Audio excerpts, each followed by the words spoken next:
greatest that you have to think regarding the future of your child. I would like to summarize the purpose of life and how a person should lead is, number one, that when you get education, see to it you get education in an institution, in a school, in a college, which caters to you for both the world, for akhirah and this world. Only the degrees of this world will not help you. Put him in a school which caters for both akhirah and this world both. And inshallah, we started with that philosophy of having Islamic International School, and if Allah wills, we want to expand more branches of such schools. Number two, they should see to it that they have friends which also have the same purpose of life. They have friends which are Islamic. When they grow up, they should join organization whose goal and objective is based on Quran and Sahih Hadith. Join Islamic organization, but before joining organization, check whether that organization is following the commandments of Allah subhanahu wa ta'ala given in the Quran and the sayings of the Prophet Muhammad sallallahu alaihi wasallam. Number four, when they choose their profession, Allah says in Surah Al-Imran, chapter number 3, verse number 104, that let there arise out of you a band of people that enjoin people towards the good and forbid them from doing wrong. These are the ones that shall attain felicity. Allah says in Surah Fusilat, chapter number 41, verse number 33, وَمَنْ أَحْسَنُ قَوْلًا مِمَّنْ دَعَا إِلَى اللَّهِ وَعَمِلَ صَالِحًا قَالَ إِنَّنِي مِنَ الْمُسْلِمِينَ. Who is better in speech than one who invites to the way of thy Lord, works righteousness, and says that I am a Muslim? Choose a profession that will take him closer to Allah subhanahu wa ta'ala. And there is no better profession than the profession of spending your time in spreading the message of Allah subhanahu wa ta'ala. Number five, see to it that you choose your life partner which has the same purpose, same goal. Allah and His Rasul. Allah centered. And the sixth point, I would like to end my talk by the verse of the Quran from Surah Anam, chapter number 6, verse number 162, which says, Inna salati wa nusuki wa mahyaya wa mamati lillahi rabbil alameen. All my prayers, my service of sacrifice, my life and my death are for the sake of Allah, the Lord of the worlds. Wa akhiru da'wana alhamdulillahi rabbil alameen.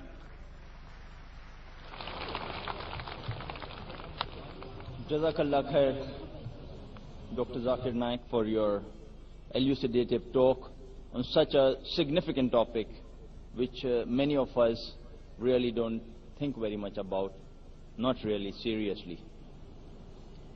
We would like to thank our audience, Jazakumullah khaira, for being such a wonderful audience.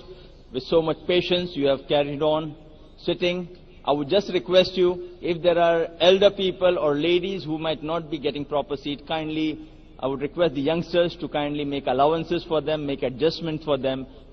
I know space is less, many people standing far off behind, some sitting on the ground, in the far off end of this ground, but I am certain you would be more accommodating. We begin with the question and answer session. And to get more out of this session in the limited time available, I would request you to kindly follow the rules very, very strictly. Your question should be on the topic, what is the purpose of our life only. For non-Muslims, we may allow questions which are away from the topic but on Islam and comparative religion, as some of them may not have had adequate time yesterday during the open session. Second point, your question should be brief and to the point. You may ask only one question at a time. 3 mics have been provided in this vast ground. One in the front on my left for the gents, mic number 2 for the gents in the rear section, and 1 mic for the ladies in front of the ladies section. You may kindly queue at the mics to put forward your question. Non-Muslims will be given first preference to ask questions. Volunteers at the mic are requested to kindly ensure the same. Kindly state your name and profession before you put forward your question. We start with the ladies section. Can we have a first question from the ladies mic, please?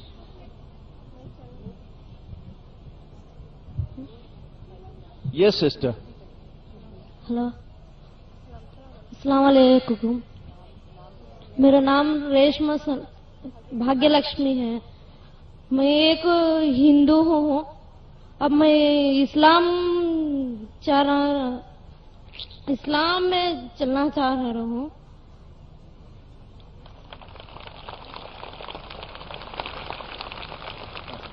Excuse me, before Dr. Zakir answers, I am told instead of 3, there are 5 mics arranged because of the huge audience present here.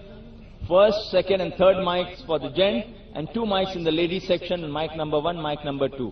So we'll allow the second question on the ladies mic and we'll continue in a circular fashion. Yes, Dr. Zakir. The sister has said that she is a Hindu, but she wants to accept Islam. बहन मैं आपसे पूछना चाहता हूँ कि आप इस्लाम दिल से कबूल करना चाहती है? हाँ। कोई आप पे जबरदस्ती कर रहा है? कोई भी जबरदस्ती नहीं है, मेरी मर्जी से मैं यहाँ आया। MashaAllah. I'm asking the sister, does she want to accept Islam out of the free will, and she has said yes. क्या आप मानते हैं कि खुदा एक है? हाँ जी। और आप मानते हैं कि मोहम्मद सल्लल्लाहु अलैहि वसल्लम उसके आखिरी पैगंबर है? हाँ। मानते? हाँ हाँ। तो मैं इंशाल्लाह आपको कलमा पढ़ाऊंगा, आप अरबी में दोहराइए, बाद में उसका तर्जुमा करूंगा। अच्छी बात है।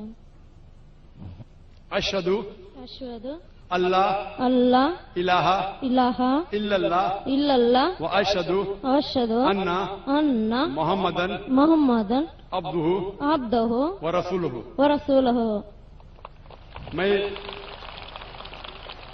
मैं गवाही देती हूँ। अच्छी बात। मैं गवाही देती हूँ। मैं गवाही दे देता हूँ कि अल्लाह के अलावा कोई माबूद नहीं है और मोहम्मद सल्लल्लाहु अलैहि वसल्लम उसके बंदे और पैगंबर है। माशाअल्लाह, आप मुसलमान हो चुके हैं। अल्लाह आपको जज़ाए खैर दे और अल्लाह आपको जन्नत नसीब करवे। I pray to Allah subhanahu wa ta'ala that may he grant Jannah and inshallah we pray to Allah subhanahu wa ta'ala that may you lead a peaceful life so that you attain all the 3. That's the pleasure of Allah, peace in this world and paradise in the hereafter, inshallah.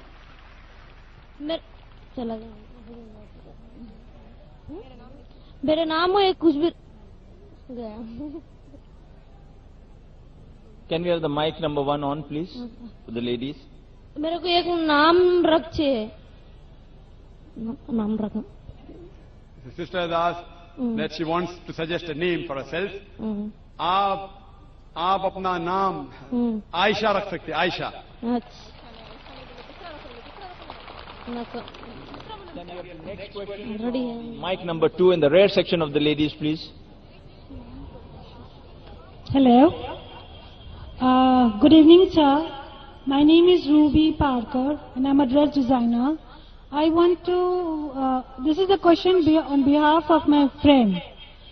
She is a Muslim and she is married to a Hindu.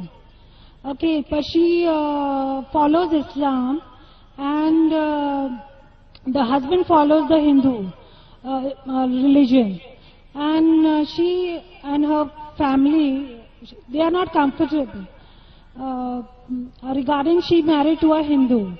Now, can you put some light on this, because she is very confused of what to do. She is madly in love with that man.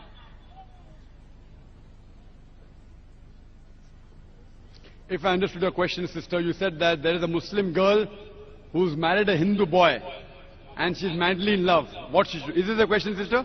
Right. She said that, no, you said that, has she got married or not? Yes, she is. Sister said court marriage. Court marriage. Sister said that there's a Muslim girl who's married a Hindu boy, she's madly in love, court marriage, what she should do? The thing is there that Quran says in Surah Baqarah chapter number 2, verse number 221, it says that do not marry a mushrikah, do not marry an idolatress until she believes. A believing woman, even if she's a bondswoman, she's much better than an unbelieving woman, even if she adores you. The verse continues that do not marry a mushrik man, do not marry an idolating man, even if he allows you. until he believes. A believing man, even if he's a bondsman, even if he's a slave man, he's far better than a mushrik man, an unbelieving man, even if he allows you. So in Islam, a Muslim girl cannot marry a non-Muslim man.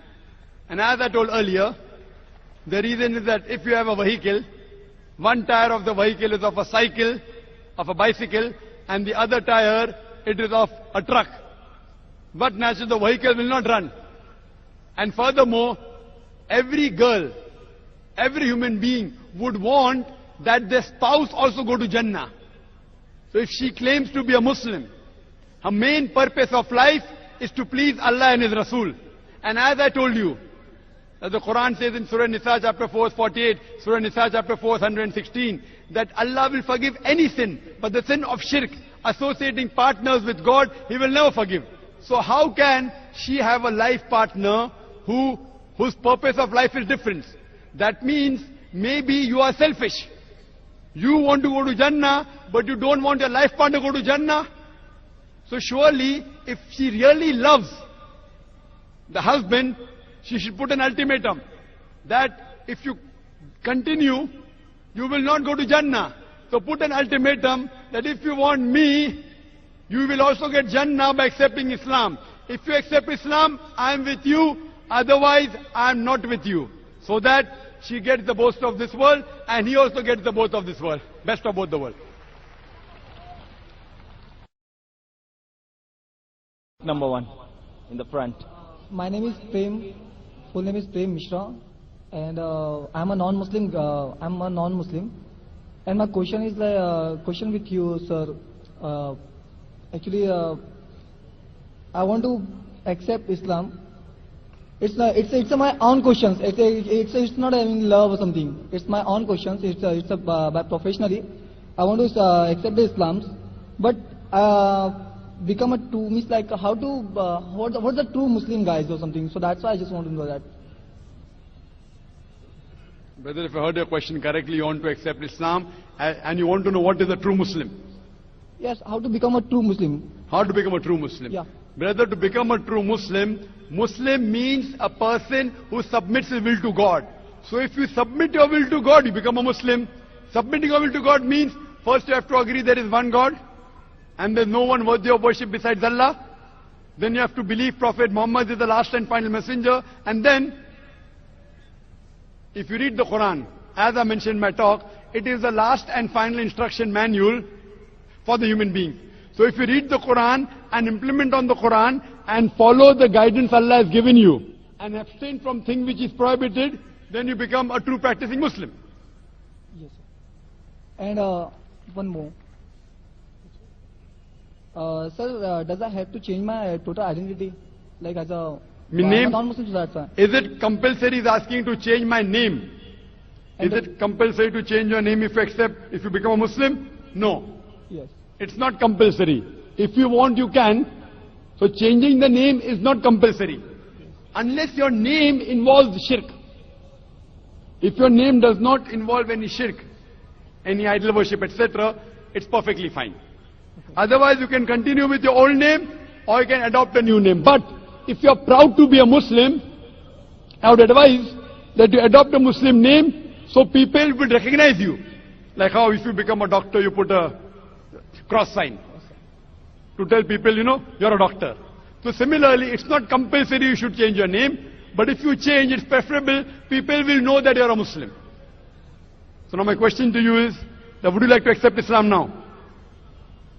Would you like to accept Islam? Yes, sir. Do you believe there is one God? Yes. Do you believe that idol worship is prohibited? Yeah. Do you believe that idol worship is wrong? Yes, sir. Yes. Do you believe that Prophet Muhammad is the last and final messenger? Yes, sir. Is anyone forcing you to accept Islam?